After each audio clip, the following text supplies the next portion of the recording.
ফাহমিদুল ইসলামকে টিমে না রাখার কারণে চলতেছে আলোচনা সমালোচনা। এই সমালোচনার মাধ্যমে বাংলাদেশের যে স্পোর্টস লাভাররা আছে বা ফ্যানরা আছে তারা রেগুলার বলতেছে যে এটা একটা সিন্ডিকেটের মধ্যে পড়ে। এটা আগে যেরকম সিন্ডিকেট ছিল এখনও সেই সিন্ডিকেটটা দেখা যাচ্ছে।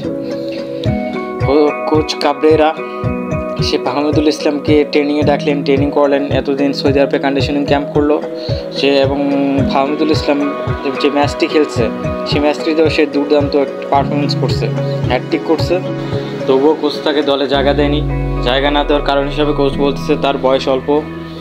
বার্সেলোনার মতো টিমে যদি ইয়ামাল খেলতে পারে তাহলে বাংলাদেশে কেন ফাহমিদুল খেলতে পারবে না, এটাই বলতেছে বাংলাদেশের দর্শকরা। বাংলাদেশের সকল ফুটবল লাভাররা এই সিন্ডিকেটের বিরুদ্ধে কথা বলতে সোচ্চার হয়ে এগিয়ে আসছে এবং আন্দোলন শুরু করছে।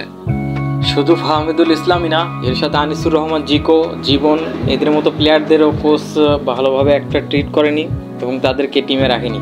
আনিসুর রহমান জিকো সাউথ এশিয়ার সেরা গোলকিপার, কিন্তু তাকে একদম টিমেই রাখেনি সে। এটা এক প্রকার সিন্ডিকেটের মতোই বলা যায়। এই সিন্ডিকেটটা ভাঙতে হলে আমাদের সবাইকে সোচ্চার হতে হবে।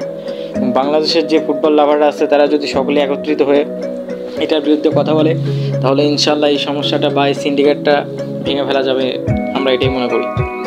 আমরা চাই এই সিন্ডিকেটটা বাংলাদেশের ফুটবলে না থাকুক। বাংলাদেশের ফুটবলকে এগিয়ে যেতে হলে এই সিন্ডিকেটটা ভেঙে ফেলতেই হবে।